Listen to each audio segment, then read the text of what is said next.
సత్యబాబు గారు బ్రిడ్జ్ కట్టండి. సత్యబాబు చదువుకున్నామండి మన దగ్గర దేవుని పరిశుద్ధమైన గొప్ప నామానికి మహిమ ఘనత ప్రభావములు మరి తండ్రి కుమార పరిశుద్ధాత్మ త్రియేక దేవుని నామమునకు చెల్లును గాక. అలాగనే కూడి వచ్చిన మరి జూమ్ కాల్ సార్వత్రిక సంఘం జూమ్ కాల్లో ఉన్న ప్రియ బిడ్డలైనటువంటి వారందరికీ ప్రభు పేరట ప్రత్యేకమైనటువంటి వందనాలు, శుభాలు, శుభాకాంక్షలు తెలియజేస్తూ ఉన్నాము.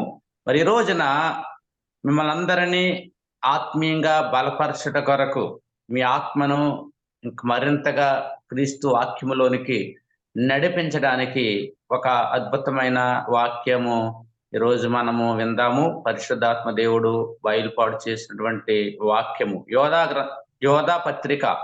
అందరూ బైబిల్ తీసుకోండమ్మా. కొద్ది నిమిషాలు ఈ మాటలు మీరు వినాలని ప్రేమతో తెలియజేస్తా ఉన్నాము.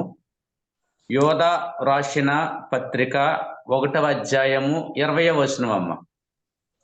20-21 ద్వారా మీరు విశ్వసించు అతి పరిశుద్ధమైన దాని మీద మీరు కట్టుకొనుచు పరిశుద్ధాత్మలో ప్రార్థన చేయొచ్చు నిత్య జీవార్థమైన మన ప్రభునకు యేసుక్రీస్తు కనికరము కొరకు కనిపెట్టుచు దేవుని ప్రేమలో నిలిచినట్లు కాచుకొనియుండుడి. చాలమ్మా.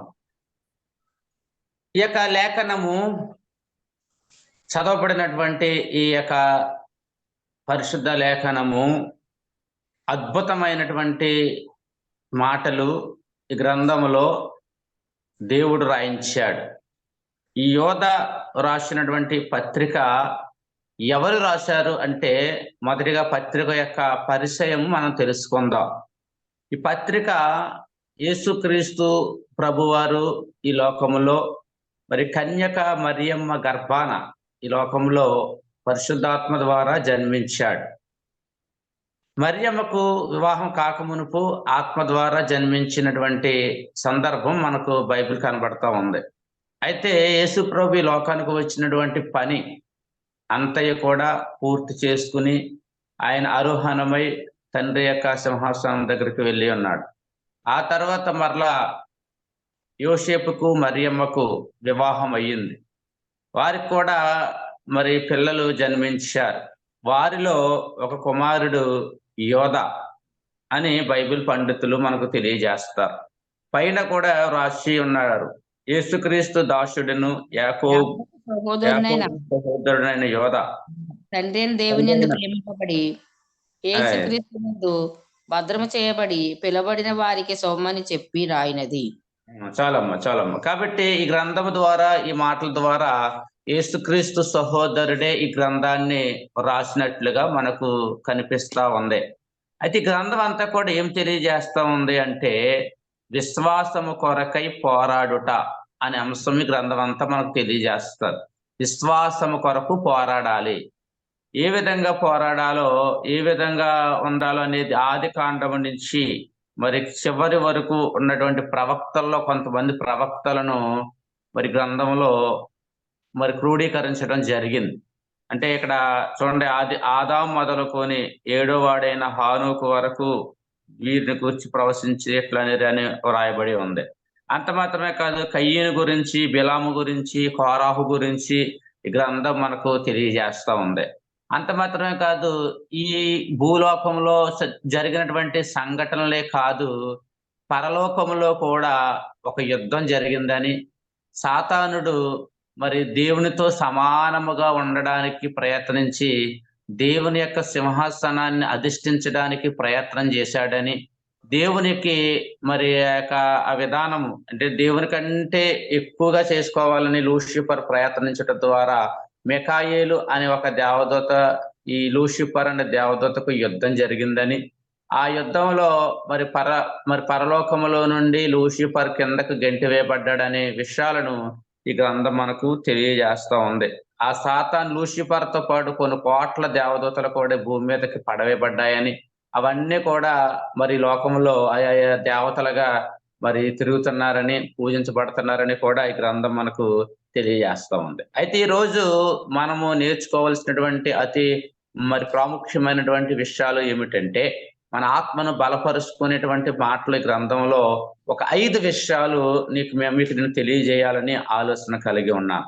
ఏమిటి 5 విషయాలు అంటే, యోధా పత్రికలో 1వ అధ్యాయము 20-21 వచనంలో మరి భక్తుడు చెప్తా ఉన్నాడు. మనము దేని మీద మన జీవితాలు కట్టుకోవాలి? మనం ప్రతిరోజు దేవుని స్తుతిస్తా ఉన్నాము, దేవుని గణపరుస్తా ఉన్నాము, ప్రార్థన చేస్తా ఉన్నాము, ఆరాధనకి ఆదివారము, శుక్రవారము, మిగతా సందర్భాల్లో కూడా ఆరాధనకు వెళ్తా ఉన్నాము. మన జీవితాలు దేని మీద కట్టుకొనుచున్నాము? మన జీవితాలు మరి ఆ పునాది ఎలా ఉంది అనేది ఈ 5 మాటల ద్వారా మనం సరి చేసుకోవాలి. ఈ 5 మాటలు ఏమిటి అంటే, ఫస్ట్‌ది విశ్వసించాలి, రెండవది పరిశుద్ధమైన దాని మీద కట్టుకోవాలి, మూడవది పరిశుద్ధాత్మలో ప్రార్థన చేయాలి, నాలుగవది కనిపెట్టాలి, ఐదవది ప్రేమలో నిలవాలి. ఈ 5 మాటలు ఒక్కోటి మనం కొద్దిగా అధ్యయనం చేద్దాం. మొదటిది చదవండి అమ్మా. మొదటిది ఎందులో కట్టుకోవాలా మన జీవితాలను? విశ్వసించాలండి. మీరు విశ్వసించు అని అన్నాడు. విశ్వసించాల. మొదటిగా మనం ప్రార్థన చేసేటప్పుడు, లేదంటే మనం ఒక విషయం గురించి విజ్ఞాపన చేస్తున్నప్పుడు దాన్ని ఏం చేయాలంటే విశ్వసించాలి. విశ్వాసం అంటే ఏంటి? ఎలా విశ్వసించాలి అని అంటే, మనము అబ్రహామును సాదృశ్యంగా తీసుకోవాలి. నిరీక్షణ ఆధారము లేనప్పుడే అబ్రహాము దేవుని నమ్మెను అన్నాడు. నిరీక్షణ ఆధారం లేనప్పుడంటే ఆ కాలంలో దేవుడు ఎవరికి బయలుపాటు కాలేదు. నోవాహు తర్వాత జలప్రలయం వచ్చింది. నోవాహు కాలంలో ఆ తర్వాత చాలా కాలం వరకు కూడా మరి దేవుడు కొంతమంది ప్రత్యక్షం కాలేదు. ఎందుకంటే నోవాహు కుమారులు రక్షించబడ్డారు, భూమి మరి విస్తరింపబడిందని మనం చెప్పుకుంటాం. తర్వాత దేవుడు ఎవరికి కూడా అంతగా తెలియదు. కానీ దేవుడు ఏంటో కనబడలేనప్పుడు ఆ ప్రాంతంలో ఎవరికి ప్రభు అంటే సరిగ్గా తెలియనటువంటి పరిస్థితిలో అబ్రహాముకు దేవుడు ప్రత్యక్షమయ్యాడు.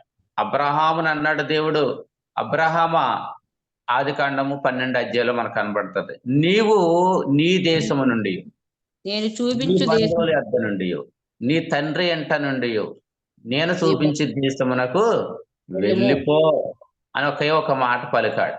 అంతేనండి. అబ్రహాం వెంటనే విశ్వసించాడు. విశ్వసించి వారి కుటుంబాన్ని, వారి తండ్రి ఇంటిని, వారి బంధువులను అందరినీ కూడా విడిచిపెట్టాడు. వద్దు ఎక్కడికి వెళ్ళొద్దు, ఇబ్రియుల దేవుడు నీకు చెప్పడం ఏంటి, నువ్వు ఆయనతో పాటు వెళ్ళిపోవడం ఏంటి, అలా కుదరదు, నువ్వు వెళ్ళడానికి లేదు అని అబ్రహామును చాలా అబ్జెక్షన్ చేసి ఉండవచ్చు. కుటుంబ సభ్యులు కానీ, మరి తల్లిదండ్రులు కానీ, ఆ యొక్క గ్రామస్తులు కానీ రకరకాలుగా అబ్జెక్షన్ చేసి ఉండవచ్చు. కానీ అబ్రహాం మాత్రము లేదు, దేవుడు నాకు చూపించాడు, నేను తప్పనిసరిగా దేవుడు చూపించే దేశమునకు వెళ్ళిపోవాలి అన్న ఆలోచనతో మరి ప్రయాణం కొనసాగించాడు. ఇక్కడ మనకు అర్థమయ్యే విషయం ఏమిటంటే, విశ్వసించాడు. దేవుడు ఎక్కడికి వెళ్ళమన్నాడో చెప్పలేదు, వెళ్ళిపో అని చెప్పాడు అంతే. వెళ్ళిపోవడానికి ప్రయత్నం చేశాడు. కాబట్టి అబ్రహామును బట్టి మనము తెలుసుకోవాల్సింది ఏంటంటే, అబ్రహాము విశ్వసించాడు. బలమైన విశ్వాసం. విశ్వాసం అంటే ఏంటి? కనబడని దానిని కనబడుతున్నట్లుగా నమ్మడమే విశ్వాసం. కనబడదండి, అది ఎక్కడికి వెళ్ళమన్నాడో దేవుడు తెలియదు, కానీ దేవుడు చెప్పాడు అంటే వెళ్ళాలి. బలమైన విశ్వాసంలోకి వెళ్ళాడండి అబ్రహాము. అందుకనే అబ్రహాము దేవుని నమ్మెను, అది అతనికి నీతిగా ఎంచబడిన అనే వాక్యం తెలియజేస్తాం. ఈ రోజున మనం కూడా ప్రార్థన చేస్తున్నాం అంటే విశ్వాసం ఉంచాల. విశ్వాసం లేకపోతే మనం దేవునికి ఇష్టలై ఉండలేము. ఒక ఉదాహరణ చెప్తున్నాను చూడండి.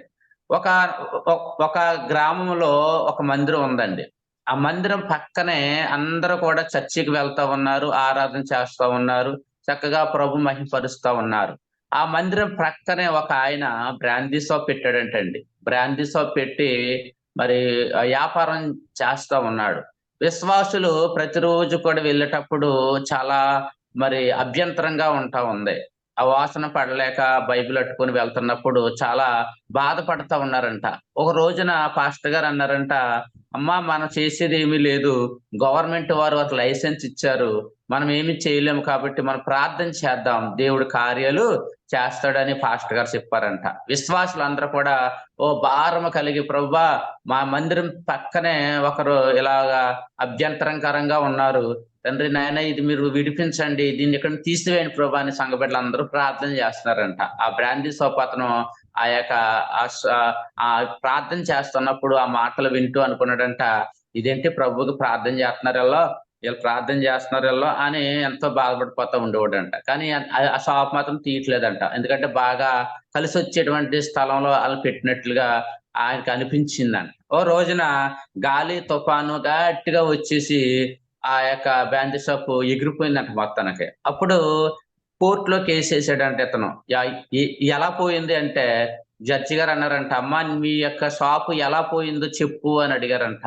అతను అన్నాడంట, అయ్యగారు సార్ ఇతను సంఘపేటలో ఎక్కువ ప్రార్థన చేశారు, అందుకనే ఈ యొక్క నా షాప్ ఎగిరిపోయింది అని అన్నారంట. ఆ సంఘపేటలో పాస్టర్ గారు అందరూ అన్నారంట, బాబు మాకేం తెలదు, మాకేం తెలదు, మేము ప్రార్థన చేయలేదు అని ఆ సంఘ బిడ్డలందరూ అన్నారంట. లేదు లేదు, ఇలా ప్రార్థన చేయడం ద్వారానే నా షాపు ఎగిరిపోయింది, నా షాప్ కు నష్టం వచ్చేసింది, వీళ్ళు ప్రార్థన చేశారు అందుకే వీళ్ళు పోయింది అనేసి ఆ యొక్క షాపు యజమానుడు గట్టిగా గోల పెట్టాడంట. దీన్ని బట్టి అర్థమయ్యేది ఏంటంటే జడ్జిగా తీర్పు ఇచ్చారంట.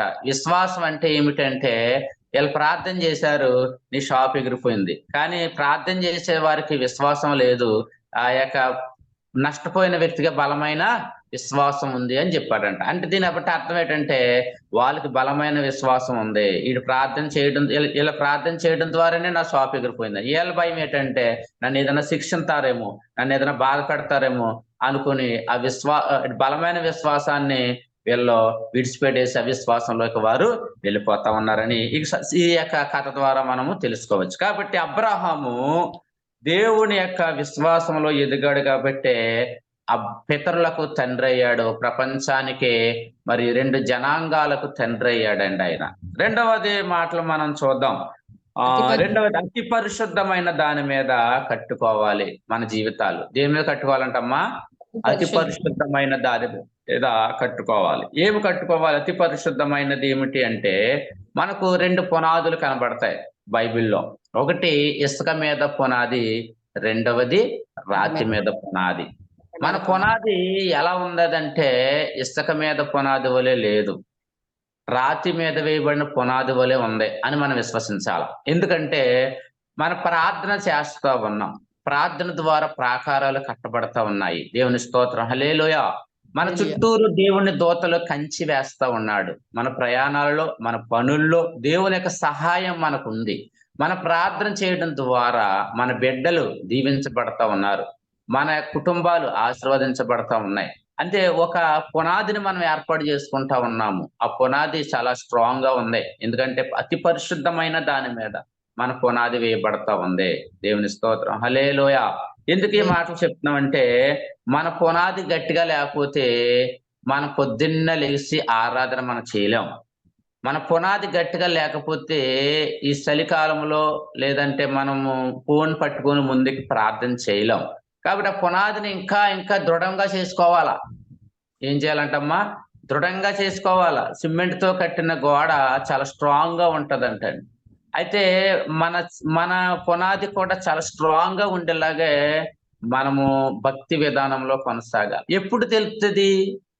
ఎప్పుడు తెలుస్తుంది అంటే ఈ పునాది గట్టిగా ఉందా లేదా అనేది ఎప్పుడు తెలుస్తుంది అంటే మనకు కష్టాలు వస్తాయి, బాధలు వస్తాయి, వేదనలు వస్తాయి, శోధనలు వస్తాయి, ఇరుకు ఇబ్బందులు ఎదురవుతాయి, ఎవరు కూడా సహాయం చేయలేనటువంటి పరిస్థితులు ఏర్పడతాయి. అప్పుడు మన స్ట్రాంగ్ గా ఉందా లేదా పునాది, మన భక్తి విధానం కరెక్ట్ గా ఉందా లేదా అనేది అప్పుడు తెలుస్తుంది అన్నమాట. యోబు భక్తుడు చెప్తున్నాడు కదా, నీవు ప్రార్థన చేస్తా ఉన్నావు, ఆరాధన చేస్తా ఉన్నావు, దేవునికి విధేయత చూపిస్తా ఉన్నావు, అయితే నీ శ్రమలలో నీ భక్తి నీకు ధైర్యం పుట్టిస్తుందా అని యోబు ప్రశ్న అడుగుతా ఉన్నాడు. ఆ ప్రశ్నకు జవాబు కావాలంటే మన పునాది ఎలా ఉండాలంటమ్మా? అతి పరిశుద్ధమైన దాని మీద మనం కట్టుకోవాలి. ఎట్టి పరిస్థితుల్లో ఆ పునాదిని మనము మరి అవిశ్వాసులుగా మనం ఉండకూడదు. ఇంకా ఇంకా ఆత్మీయతలో ఎదగాల, ఇంకా నేర్చుకోవాలా, ఇంకా ఇంకా ముందుకు వెళ్ళాలా. ఆ విధమైనటువంటి అతి పరిశుద్ధమైన దాన్ని మనం కట్టుకుంటే దేవుడు మనల్ని ఆశీర్వదిస్తాడు. మునుపటి కంటే అధికమైన ఆశీర్వాదాలు నీకు ఇస్తాడు. ఒక శ్రమ వచ్చిందంటే ఆ శ్రమ వెనకాల ఒక మేలును దాచి ఉంచుతాడు. ఈ విషయం మనం ఎప్పుడు మర్చిపోకూడదు. శ్రమతోనే మనం ఉండిపోలేము. శ్రమను మరి అధిగమించి ప్రభు మనకు సహాయము చేస్తాడు అనే విషయాన్ని మనం నమ్మాల. తర్వాత మూడవది ఏం చెప్పుకుంటున్నామంటమ్మా, పరిశుద్ధాత్మలో ప్రార్థన చేయాలా. చెప్పండి, ఎలా ప్రార్థన చేయాలంటమ్మా? పరిశుద్ధాత్మ. చూడండమ్మా, రోమపత్రిక 8:26 చదవండి అమ్మా. రోమపత్రిక 8:26.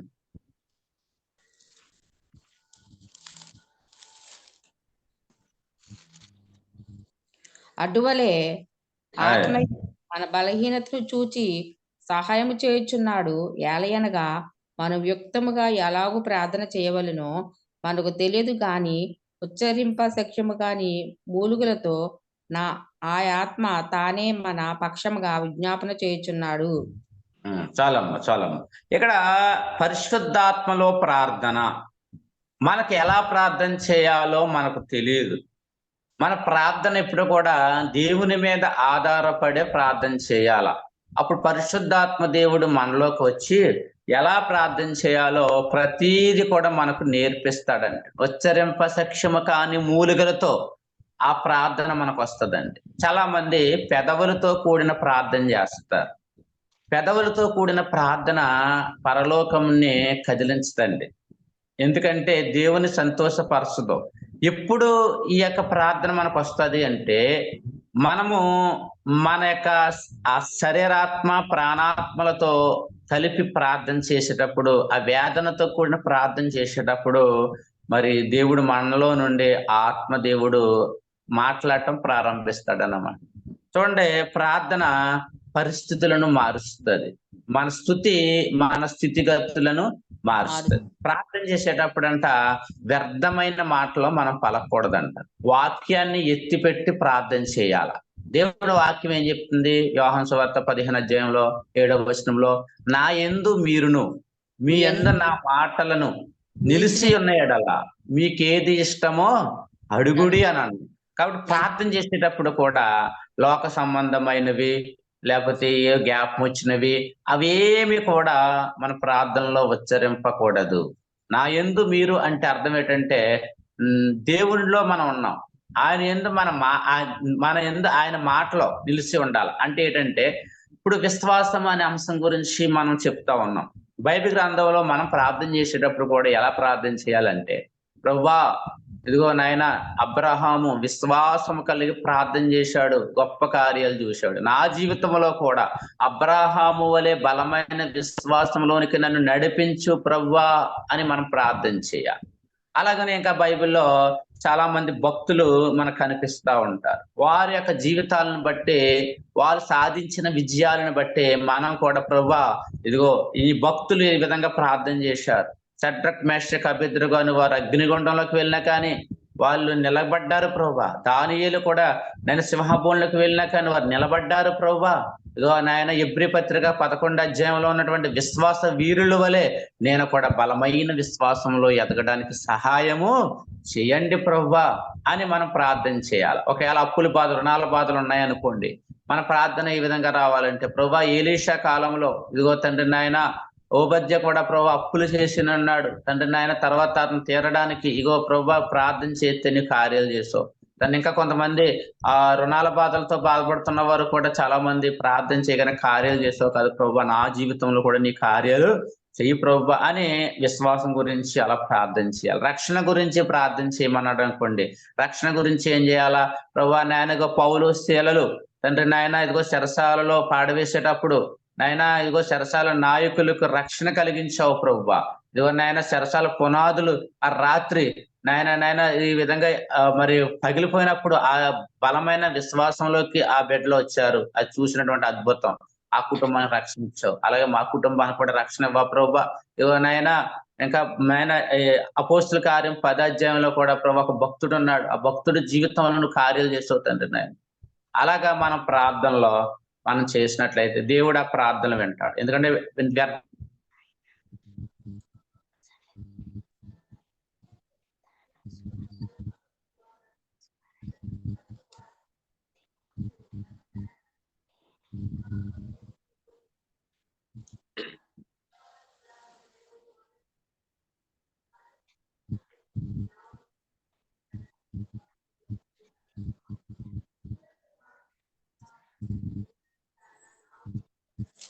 ఆగిపోయింది. తర్వాత మనము కనిపెట్టాలంటండి, కనిపెట్టాల పరిశుద్ధాత్మలో దేవుడు మనతో ఏం మాట్లాడుతున్నాడో, ఏం మాట్లాడబోతున్నాడో అనేది మనం ఏం చేయాలంటమ్మా, కనిపెట్టాల. పరిశుద్ధాత్మ ద్వారా మనం కనిపెట్టాలి. ఒకసారి అండి ప్రవచన రీతిగా దేవుడు మాట్లాడతాడు. ప్రవచనం వస్తుంది మన మీదకు. ఎవరో మనకు తెలియనటువంటి వ్యక్తి ప్రవశిస్తాడనమాట. ప్రవచన రీతిగా దేవుడు మనతో మాట్లాడతాడనమాట. తర్వాత కొంతమంది దేవుని వాక్యం ద్వారా దేవుడు మాట్లాడుతూ ఉంటాడు. దేవుని యొక్క దర్శనాల ద్వారా దేవుడు మాట్లాడుతూ ఉంటాడు. కళల ద్వారా దేవుడు మాట్లాడుతూ ఉంటాడు. వివిధ రకాలుగా ప్రభు మనతో మాట్లాడేటప్పుడు మనము విశ్వసించాలా, మనం కనిపెట్టాలా. తర్వాత పరిశుద్ధాత్మ ద్వారా ప్రార్థన చేయాలని వాక్యం మనకు తెలియజేస్తా ఉందండి. చివరి మాట చూద్దాం, ప్రేమలో నిలవాలి. ఒకసారి ఈ మాటలు మళ్ళీ ఒకసారి చదవండి అమ్మా. యోధా పత్రిక 1వ అధ్యాయం 20వ వచనం చదవండి అమ్మ ఒకసారి. ప్రియులారా, మీరు విశ్వసించు అతి పరిశుద్ధమైన దాని మీద మిమ్మల్ని మీరు కట్టుకొనుచు పరిశుద్ధాత్మలో ప్రార్థన చేయొచ్చు నిత్య జీవార్థమైన మన ప్రభు యేసుక్రీస్తు కనికరము కొరకు కనిపెట్టుచు దేవుని ప్రేమలో నిలుచున్నట్లు కాచుకొని ఉండుడి. చాలమ్మ. 5వ మాట ఏంటంటే దేవుని ప్రేమలో నిలుచున్నట్లు కాసుకోవాలా. ఏ ప్రేమలో అమ్మా? దేవుని ప్రేమలో. దేవుని ప్రేమ మనల్ని చాలా చాలా బలపరుస్తూ ఉంది. దేవుని ప్రేమ మనం చాలా చాలా పురికొల్పుతా ఉందండి. అపోస్తలుడైన పౌలు గారు కూడా నన్ను బలపరుచిన వాని యందు నేను సమస్తము చేయగలను. ఈ మాట చెప్పండి అమ్మ అందరూ కూడా. నన్ను బలపరిచిన వాని యందు నేను సమస్తము చేయగలను అంటున్నాడు. ఇంకో చోట ఏంటంటే ప్రేమ నన్ను బలవంతము చేస్తా ఉంది కనుకనే నేను సువార్త ప్రకటిస్తున్నాను అని చెప్తాడు. ప్రేమ బలవంతం చేస్తుంది అంటండి. నువ్వు వెళ్ళు సువార్త చేయి, నువ్వు వెళ్ళు ఈ వ్యక్తులకు సహాయం చేయి, నువ్వు వెళ్ళు వీళ్ళ బాధలో ఉన్నారు వీళ్ళని ఓదార్చు అని ప్రేమ ఏం చేస్తుందంటే బలవంతం చేస్తాను. చూడండి అమ్మ, ఒకే మాట చదివి నేను ముగిస్తాను. 1వ కొరింథీ 13వ అధ్యాయము 13వ వచనం నుండి 1వ వచనం నుండి కొన్ని మాటలు చదవండి అమ్మా. నేను ముగిస్తున్నాను ఈ మాటలు చెప్పి. 1వ కొరింథీ 13వ అధ్యాయము 1 నుండి కొన్ని మాటలు చదవండి. మనుష్యుల భాషలతోనూ దేవదూత భాషలతోనూ నేను మాట్లాడినను ప్రేమ లేని వాడినైతే రోగడు కంచును గణగడలాడు తాళమునై ఉందును. ఇంకా చదవండి, కడదాకా చదవండి అమ్మ. ప్రవచించు కృపావరము కలిగి మధ్యములనియు మర్మములనియు జ్ఞానమందును ఎరిగిన వాడినైనను కొండలను పెక్కలింపగల పరిపూర్ణ విశ్వాసము గలవాడినైనను ప్రేమ లేని వాడినైతే నేను వ్యర్థుడను. ఇంకా చదవనండి. తర్వాత ప్రేమ లేని వాడైతే ప్రయోజనం లేదు. ఒక్కసారి నేను చదువుతాను చూడండి అమ్మా. ఏంటంటే అంతా కూడా ప్రేమ గురించి ఈ మాటలో అపోస్తలుడైన పౌలు గారు తెలియజేస్తా ఉన్నారు. కాబట్టి నేను చదువుతున్నాను ఈ మెసేజ్, మీ జాగ్రత్తగా వినండి. వేదల పోషణ కొరకు నా ఆస్తి అంతయు ఇచ్చినను, కాల్చుబడుటకు నా శరీరం అప్పగించినను ప్రేమ లేని వాడినైతే నాకు ప్రయోజనం ఏమీ లేదు. ప్రేమ దీర్ఘకాలము సహించును, దయ చూపించును, ప్రేమ మత్సరపడదు, ప్రేమ డంబముగా ప్రవర్తించదు, అది ఉప్పొంగదు, అమర్యాదగా నడవదు, స్వప్రయోజనము విచారణ చేయదు, త్వరగా కోపపడదు, అపకారము మనసులో ఉంచుకొనదు, దుర్నీతి విషయమై సంతోషపడక సత్యమందు సంతోషించును, అన్నిటినీ తాలుకొనును, అన్నిటినీ నమ్మును, అన్నిటినీ నిరీక్షించును, అన్నిటినీ ఓర్చును. ప్రేమ శాశ్వత కాలం ఉండెను, ప్రవసనములైనను నిరర్ధకములైనను భాషలను నిలిచిపోవును, జ్ఞానమైనను నిరర్ధకమగును, మనము కొంత మట్టుకు ఎరుగుచు కొంత మట్టుకు ప్రవశించున్నాము గాని పూర్ణమైనది వచ్చినప్పుడు పూర్ణము కాని నిరర్ధకమగును. నేను పిల్లవాడినై ఉన్నప్పుడు పిల్లవాని వలె మాట్లాడి తిని, పిల్లవాని వలె తలంచి తిని, పిల్లవాని వలె యోచించి తిని. ఇప్పుడు పెద్దవాడినై పిల్ల చేష్టలు మానివేసి తిని. ఇప్పుడు అద్దములో చూసినట్లు చూచినగా చూస్తున్నాను. ఇప్పుడు ముఖాముఖిగా చూతును. ఇప్పుడు కొంత మట్టిగా ఎరిగి ఉన్నాను. ఇప్పుడు నేను పూర్తిగా ఎరుగుబడిన ప్రకారం పూర్తిగా ఎరుగుదును. కాగా విశ్వాసము, నిరీక్షణ, ప్రేమ ఈ మూడును నిలుసును. వీటిలో శ్రేష్టమైనది ప్రేమయే. దేవుని స్తోత్రం. హల్లెలూయా. ఇక్కడ ప్రేమ గురించి అపోస్తలుడైన పౌలు గారు తెలియజేస్తూ ఉన్నారు. ప్రేమలో ఉన్నటువంటి గొప్పతనము, ప్రేమలో ఉన్నటువంటి త్యాగము, ప్రేమలో ఉన్నటువంటి ఆ యొక్క మాధుర్యము, ప్రేమ కలిగి ఉండాలి, ఎలా ఉండాలో అపోస్తలుడైన పౌలు గారు చెప్తా ఉన్నారు. కాబట్టి ప్రేమలో నిలవాలి అనే ఈ యొక్క విషయాన్ని మనం తెలియజేస్తూ ఉంది. అయితే ఒక అద్భుతమైన సందేశం ఏంటంటే ఇక్కడ చెప్తా ఉన్నాడు, నా ఆస్తి అంతా కూడా ఇతరులకు అమ్మివేసినా గానీ ప్రేమ లేని వాడిని అయితే అది వ్యర్థము అని చెప్తా ఉన్నాడండి. అలాగే భాషలతో, దేవదూతల భాషతో మాట్లాడినా, లేకపోతే ఎంత గట్టిగా వాక్యం చెప్పినా, లేదంటే ఏది చేసినా గాని, మర్మయుక్తమైన జ్ఞానం అంతా కూడా చెప్పినా గాని ప్రేమ లేకపోతే అదంతా కూడా వ్యర్థము అని చెప్తా ఉన్నాడు. ఇంకా ఈ ప్రేమ యొక్క గొప్పతనం గురించి చెప్తూ లాస్ట్ ఏం చెప్తున్నాడంటే విశ్వాసము, నిరీక్షణ, ప్రేమ ఈ మూడు నిలుస్తాయంట. వీటిలో శ్రేష్టమైనది ఏంటమ్మా? ప్రేమ. కాబట్టి ఈ వాక్యం ద్వారా మనము పొందుకోవలసినటువంటి ఆత్మీయ 5 సత్యాలు ఏమిటి అంటే, ఒకటి విశ్వాసం మనం ప్రతిరోజు విశ్వాసం ఉంచాలా. రెండవది పరిశుద్ధాత్మ దాని మీద కట్టుకోవాలా. పరిశుద్ధమైన దాని మీద కట్టుకోవాలంటే ఎల్లప్పుడూ కూడా పరిశుద్ధాత్మ దేవుడి నీలో నివసించాల. ఆత్మ లేనివాడు నావాడు కాడు అనే వాక్యం తెలియజేస్తా ఉంది. కాబట్టి పరిశుద్ధాత్మలో మన జీవితాలను కట్టుకున్నట్లుగా మనకు సహాయం చేయమని దేవుణ్ణి అడగాల. మనం నడిచే త్రోవలు ఎలా ఉన్నాయో, మనం వెళ్ళే బాట ఎలా ఉందో అది దేవునికి అంగీకారయోగ్యంగా ఉందా, నిన్ను బట్టే కదా నా నామం అన్యజనుల యొద్ద దూషించబడతా ఉంది అన్నట్లుగా ఉందా అనేది పరిశుద్ధాత్మలో మనం కట్టుకున్నటువంటి పునాది మీదే ఆధారపడి ఉన్నది. తర్వాత పరిశుద్ధాత్మలో ప్రార్థన చేసేవారుగా మనం ఉండాల. తర్వాత కనిపెట్టాల, పరిశుద్ధాత్మలో ప్రతి విషయం ద్వారా కూడా కనిపెట్టాల. తర్వాత ప్రేమలో నిలవాలా. ఏ ప్రేమలో నిలవాలంటే యేసుక్రీస్తు యొక్క ప్రేమలో నిలవాలా. ఒక్కొక్కసారి ప్రేమగా ఉన్నప్పుడు కొంతమంది మనల్ని ఎటకారం కూడా చేయవచ్చు. అయినప్పుడు కూడా దేవుని ప్రేమతో మనం చేస్తా ఉన్నాము, దేవుని ప్రేమ కలిగి మనం ఉన్నాము కనుక కలుగుతా ఉన్నాం. దేవుని ప్రేమ మనలో లేదనుకుంది. చూడండి, నేటి సమాజంలో కత్తులతో, కక్షలతో, మరి బాంబులతో, మరి రకరకాలుగా ప్రజలు హింసిస్తా ఉన్నారు, ప్రజలు బాధిస్తూ ఉన్నారు.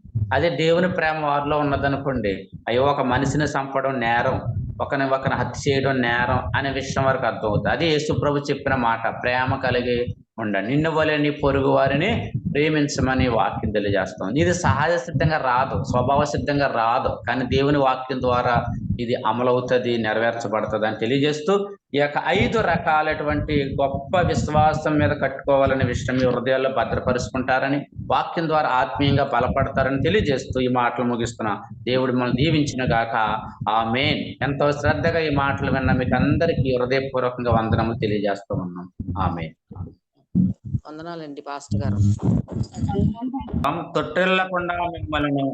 తొట్టిల్లకుండా మిమ్మల్ని కాపాడుటకును, తన మహిమ ఎదుట ఆనందముతో మిమ్మల్ని నిర్దోషులుగా నిలవబెట్టుటకును శక్తిగల మన ప్రభు అయిన రక్షకుడైన అద్వితీయ దేవుడు మన ప్రభు అయిన యేసుక్రీస్తు ద్వారా మహిమ, మహత్యము, ఆధిపత్యము, అధికారము యుగయుగములకు ఇప్పుడును సర్వయుగములకు గ్రూప్లో ఉన్నటువంటి ప్రియ బిడ్డలందరికీ సదాకాలం తోడై ఉండి నడిపించును గాక.